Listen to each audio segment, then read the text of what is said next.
Hey friends, Happy New Year. Welcome to This Cultural Moment, a podcast about following Jesus in the post-Christian world.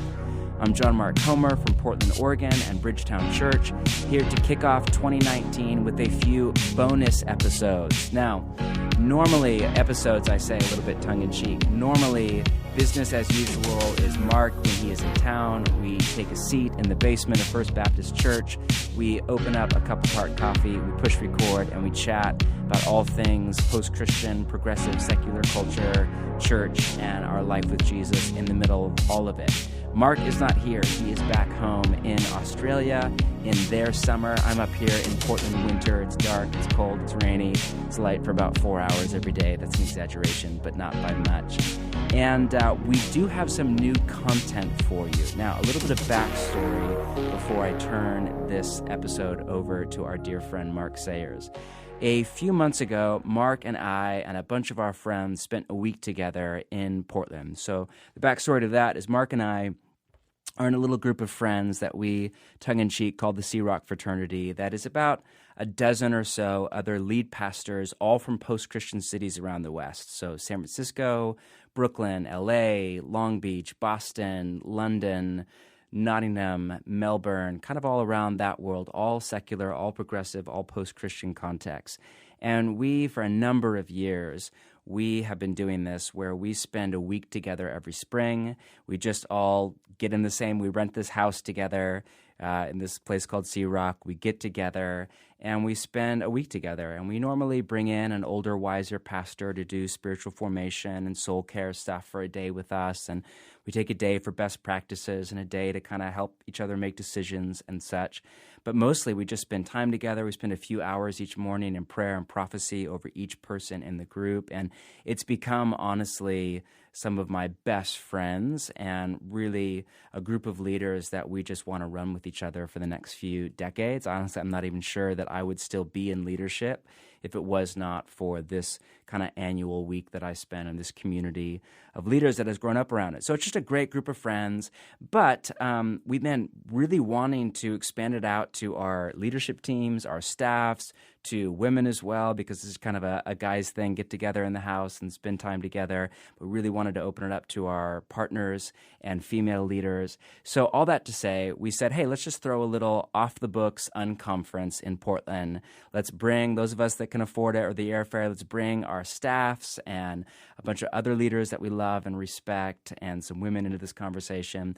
So we spent a week together in October, and it was just a wonderful time. Most of it, there was no record button on. It was life together. It was best practices. It was prayer, prophetic stuff. It was lots of just time eating together. But Mark sat down and gave a few lectures over those days that we were together. So all we've done is we've chopped up just a few excerpts from those lectures that we thought were really worth your time. And over the next few weeks, the plan is just to release them. I might give a little commentary before or after, but not much needs to be said. Now, just a few disclaimers before you listen. One, this is not a podcast where Mark and I sit down and conversate. This was a lecture, so it's monologue. Mark is just up there talking. Two, this is geared at church leaders, unlike the podcast, which is just kind of anybody in the post-Christian or the Western world. But I think if you're listening, the odds are that you care, at least to some extent, about the church and the future and the health of the church in the West. So it's not like technical pastor academic stuff. This is just about if you're at all involved in church leadership or you care about the future of the church, I think it's worth your time. So enjoy a listen. This is Mark's opening session where he just starts to frame out our cultural moment at the church and what God might be on about over the next few years or decades. Enjoy the listen. I want to begin with a moment that happened to me, and some of you who preach here, you may have had this moment where you're preaching, and so your brain's running on the preaching track of what you're saying, but then you're having this internal dialogue with yourself. That can go really bad when you're like, what am I saying? Or what's that person thinking? Is that guy asleep? And I had this inner dialogue going on where God spoke to me really about something that was completely different to the sermon that I was preaching. And what was happening at the moment, so this was about two and a half years ago. At that moment, obviously I'd written a number of books on culture, was increasingly being as someone to see as a resource to look into this new context that was coming across the West. Christianity Today, had just written this article about me, which doesn't happen to guys from Australia, and they would sort of saying, here's this person to look at to interpret this new post-Christian culture in the West. And so that was all going on in the background. And I had lots of people emailing me saying, hey, can you come and speak here and talk into this and so on. And I was at our 5 p.m. service, which is mostly millennials. And as I was preaching, I had this crisis on stage. It wasn't a burnout crisis or anything like that. I've had them on stage before. It was this sense of looking out and all of the implications of the moment that we're in. The challenge of post-Christianity, the challenge of people bringing a consumer view of Christianity into church. The challenge, the fact that people now can do a DIY, do-it-yourself Christianity where, hey, I love your church and I love the worship and I love your Bible teaching and I love the community, but this little bit around here around sexuality, I'm just going to make up myself. And this sense of, I want to follow you, or as my friend Terry Walling says, discipleship now is yes, leader, come, leader, don't come too close. I want to follow you, but don't put it on me. There's this, I think it's in The Office, there's a little clip where Ryan the temp says, I want someone to lead me. I need to be led. But don't boss me around. Lead me when I want to be led. And it was almost in that moment, if the ether of that just overwhelmed me. And I had this sense that, oh my goodness, God, all these people are looking at me. And I understand. I can tell you how we got to this moment from, German Romanticism. And I can explain why they're like this. I can explain why they think like this about authority. I can tell the story of how radical individualism got here. I can do it with all kinds of wacky illustrations that are really endearing. But I actually am powerless. I can't do this, God. I can't do this. I don't know how to turn this around. And I can bring people in the room and we can get them here, and are they changing? And yeah, there's some good news stories, but they keep coming because they're hungry for God. But what's actually happening is we've moved from this stage where the church is here's the church, and post-Christianity is out there, and we get that, and we're going to become relevant or become cooler or do this kind of worship or have this kind of graphics or let's do video this way or talk in this way. But what it had felt like is the enemy was no longer outside the castle, the enemy was inside the castle, and the enemy was in us. And it wasn't the problem out there, we were the problem. I got off stage and I began to pray into this, and I won't tell the whole story, but God took me on a time of personal renewal. But a really dangerous question began to emerge in my mind. And it came unexpectedly. And in some ways it came to the most unlikely person. I entered into ministry actually after a missions trip to San Francisco. I was heading into advertising and went and worked near where Reality Meet Now, which is a very different area back then. And God absolutely kicked my butt. And I entered into ministry with the Salvation Army and straight away tried to do ministry, which interacted with what I saw was this emerging post-Christian culture that was coming up in the West. And I tried all different things. There's a point where I was doing church services that were essentially like sort of raves or something with projections on the roof. And we did one whole one on let's just do church, but let's make it Charlie and the Chocolate Factory. And so we made it literally like the Charlie and the Chocolate Factory. We had using the story, which is the story of the fall of man and stuff like this. And so this has been going for years and years and years. But that story of trying to push into post-Christian culture to reach it with relevance ended up being a story where, when I got to the end of that, several church plants failed. The pack of people I was running with, peers, out of ministry. My friends had gone on this journey where they'd reinvented their faith and then fallen out of faith. Marriages falling apart. Lives falling apart. And so this dangerous question coming into my head at this time from God could only come from God, because actually my heart posture was not one of hope. It was one of, okay, God, I'm going to keep going. I'm going to keep going in post-Christian culture. I'm going to keep pushing ahead, but let's just hang on. So let's make our churches little fortresses in post-Christian culture, and my goal is to take the people that I've got and make them not fall away from their faith. So I'm just going to lower expectations and I'm just going to play defense. And if I can play a good defense for the next 20, 30 years, well done, faithful, good and faithful servant. But then this question came. And it came at a time when the church was freaking out increasingly, that this new culture was changing, that cultural Christianity was burning up, that there was an increased animosity towards Christians. At our church, we had numbers of people who at work who were not like Bible bashers at all. These were sort of cool people who were really tolerant and careful about their faith, but were facing persecution increasingly in their workplaces. And this question came, what if at this moment I would like to renew the Western Church? What if I have to let it get so bad? What if you have to get to the point where you're like, brilliant preaching that's culturally relevant, it ain't going to work. Incredible worship that just is trying to be as close to the culture as possible, it's not going to work. The whole aesthetic and design of churches, when that's actually ahead of the world, it's still not going to work.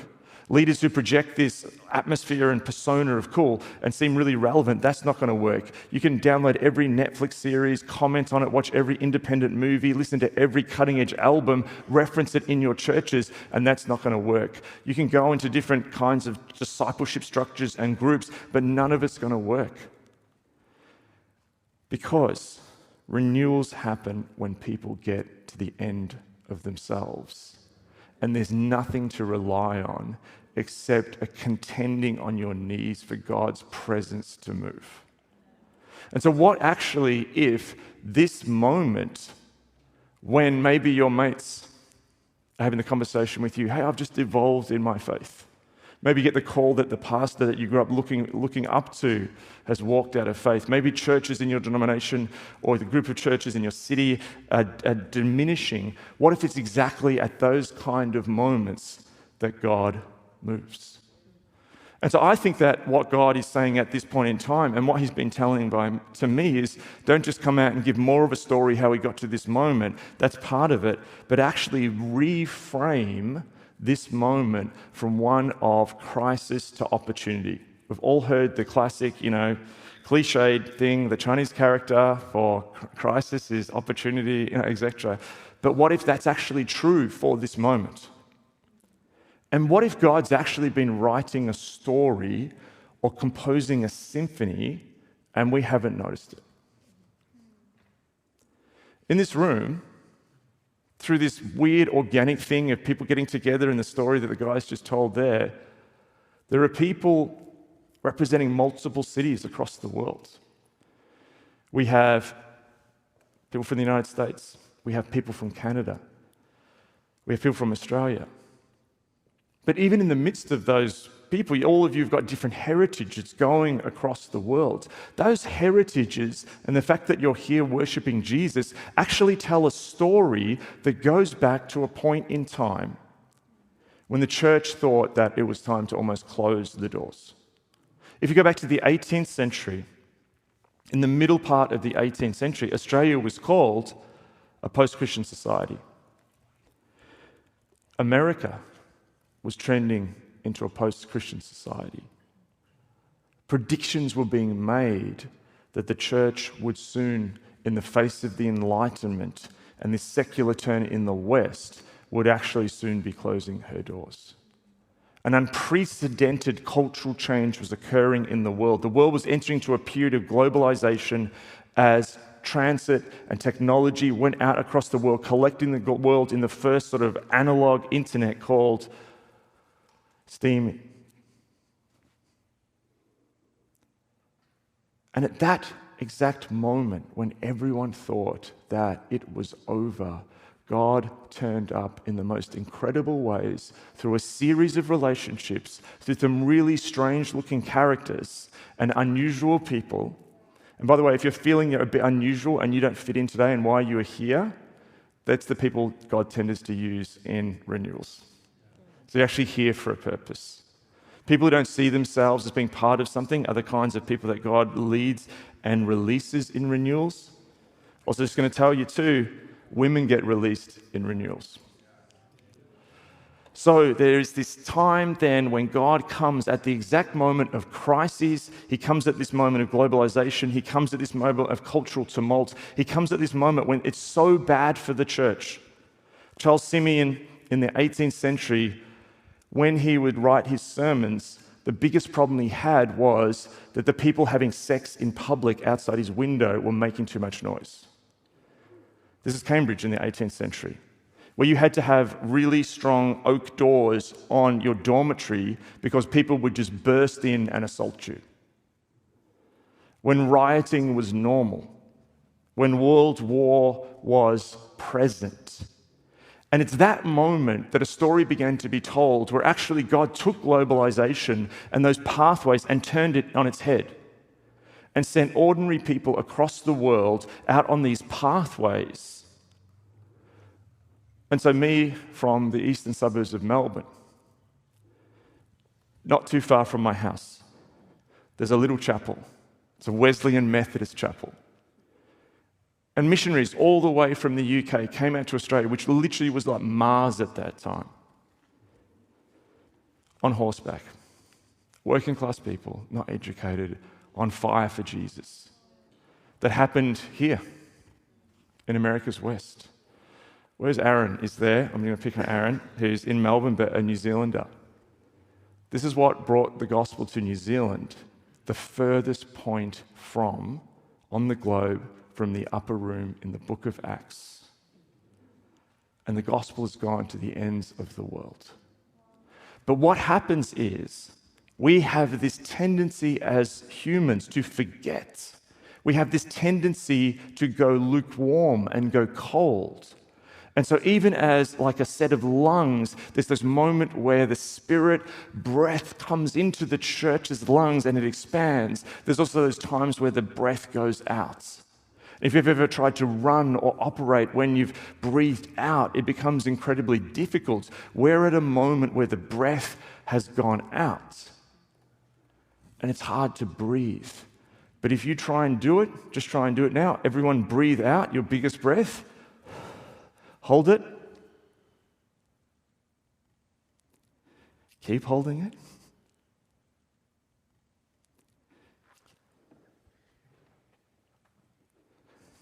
Keep holding. Keep going. Hands up if you're still holding.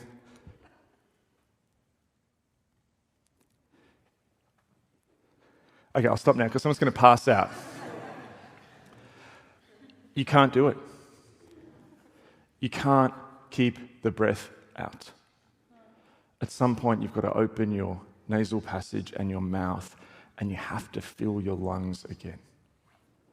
And so there's those times where it seems like the breath has gone out of the body, and then that shock of a sharp intake of breath coming back into us. Adam is reanimated. The Ruach, Spirit of God. James Burns, in his book about how God renews the world, said there's times in the church's history where it feels like the tide has gone out. And if you stand on the beach and the tide has gone out and the waves have disappeared and all of a sudden you've got all this real estate in front of you of sand which there's no longer water over, there's a point where you know that it's going to come back in because behind the breakers, it's churning and creating energy. What if we're actually at a moment where the tide has not gone out permanently, it's just gone back for a bit, and the longer it stays out, the longer it actually begins to churn with power? And what if God wants to actually send that wave back in, and actually the time now is a time of preparation, and we need to get ourselves ready for that wave to come back in, and this thing of like, what am I going? I'm going to this thing in Portland, I'm on the plane, yeah, I've got my stuff, I've got my bag. What if it's actually more than us getting together and having some nice coffee and meeting some nice new people? What if actually this is part of the organic tapestry that God is painting in the world? Just as in the 18th century, he used a guy called George Whitefield, Wesley in the United Kingdom. At the same time, there were people being raised in Ireland. At the same time, Jonathan Edwards in America. Jonathan Edwards, who looked out at the young adults at his church, who because of the economic situation in that part of the country at that time were delaying adulthood, not getting married into their 30s, who then started sleeping around. People actually started self-harming. And people said, the youth are gone. We can't reach young adults again. And exactly at that moment when people had given up, God came with a mighty move that pushed the church forward. What if this is the moment that God wants to move and we need to raise our expectations? Turn to the person next to you and say, have I been looking at this all wrong?